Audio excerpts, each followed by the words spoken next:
ito guys, CG Beach House. Ayan. So, dun sa mga gusto.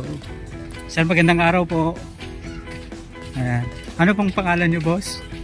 Ako nga yan. Ayan. So, ito pong, ang pangalan po nitong resort na to is?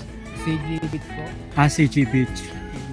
So, usually sir, dito sa CJ, anong araw yung maraming tao?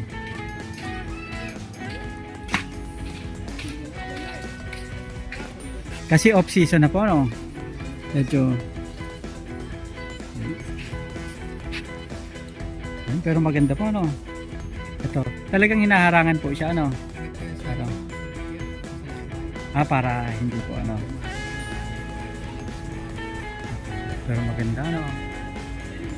Maganda yung view. Sa kabila po, iba na. Dito po magkakano po yung rentahan ng cottage sa inyo, sir? 500 lang po isang araw. 500 isang araw. Tapos nag-overnight din po. Kung may mag-overnight. Murang-mura, no? Affordable po, ano? 30 pesos. Ayan. At least ayos na po, ano? Ito maganda. Pang pamilya, pang mga magkabarkada po, ano? Ayos na. Sulit na dito. Ayan. Ilang years na po itong ano nyo, sir, business? Naka 2 years na po. Kapag summer po, medyo maraming tao dito, ano? Sa mga rentahan po ng video okay, magkano naman po yung ano, parenta nyo?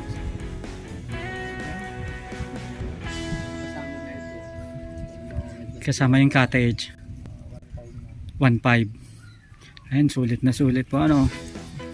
Tapos safe pa kasi may pangharang sa ano, sa tikya. Ganda po, ano? Tahimik na ano. Maganda, tapos ito, nakaka-relax, may mga puno. Tamang tama sa outing ng mga ano,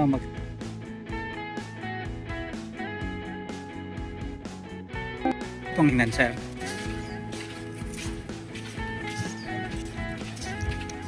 Okay lang po. So dito sa barangay. Ayun. So may yung ganito, sir, kalaki na room, magkano po yung price niya? 1K. Yan, sulit na doon sa mga family outing na gusto may sariling kwarto. So ito, 1K overnight na po 'yon.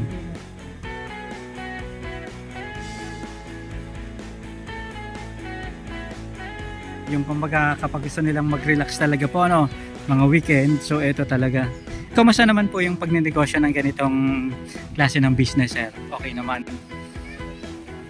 Kasi lang nakakal ko kapag ano kapag Pag summer, yun yung talagang peak time.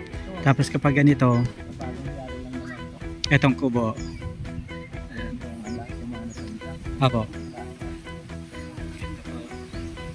Sa mga ganitong resort, sir, malaki po ba yung capital o tama lang? Oo. Sa pagsisimula po ng ganitong resort, usually magkano yung mga initial capital na pwedeng gawing punan? 300k. Oo. Para at least makapagsimula po ng ganito, no? Ayos Magkano na. ka po ng ano? CR. Yung mga permit. Yung banyo. Opo.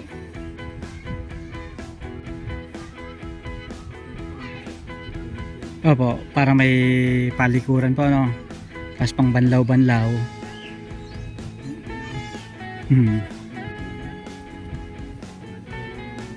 Opo. Okay. Sa bagay yung mga ganitong business po, long term po talaga, ano? Tapos, syempre yung space pa, no? Talagang, ano, sa lupa. Usually, magkano po yung rental nyo? Monthly o yearly? Opo.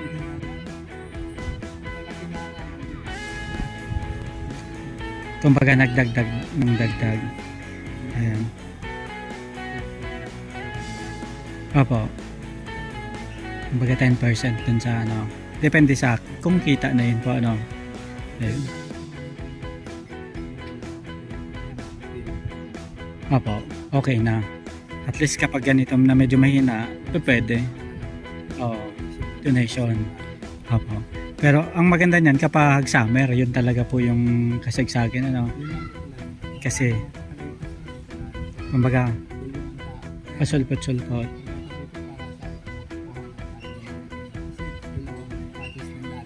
Opo. Oo.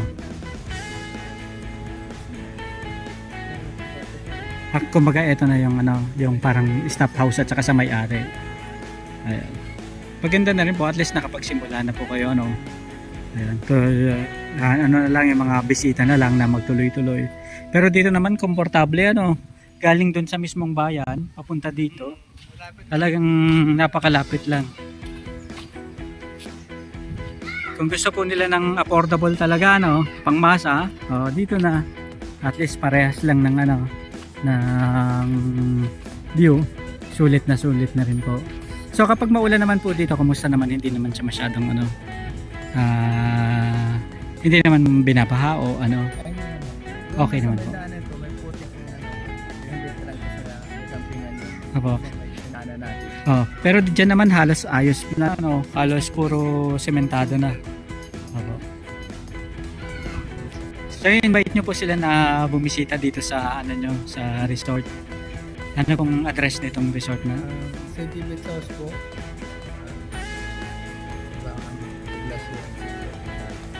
Ayan. Tapos kapag ano, pwede naman silang magpa-reserve. Ano pong contact number kapag gusto nila magpa-reserve? Meron po. 7-064-6176. Ayan, dito. CJ Beach House. Ayan. Thank you very much po sir. Maraming salamat po. Usapang business po, kabady mo ko YouTube channel. Thank you very much po. Salamat. Ito guys, CJ Beach House. So, may mga cottage na pwedeng at syempre, yung dagat.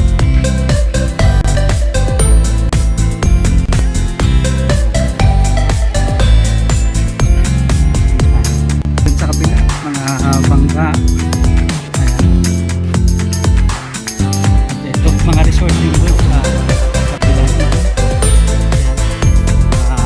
Pwedeng kumakan. So, eto na guys, kung kanina medyo brown yung tubig doon sa pinuntahan natin. Dito naman talagang shiny na. Malinaw na malinaw. At syempre yung mga nandito. Talagang walang makakapagpapalala. Crystal clear po. At napakaganda rin guys naman. Ito.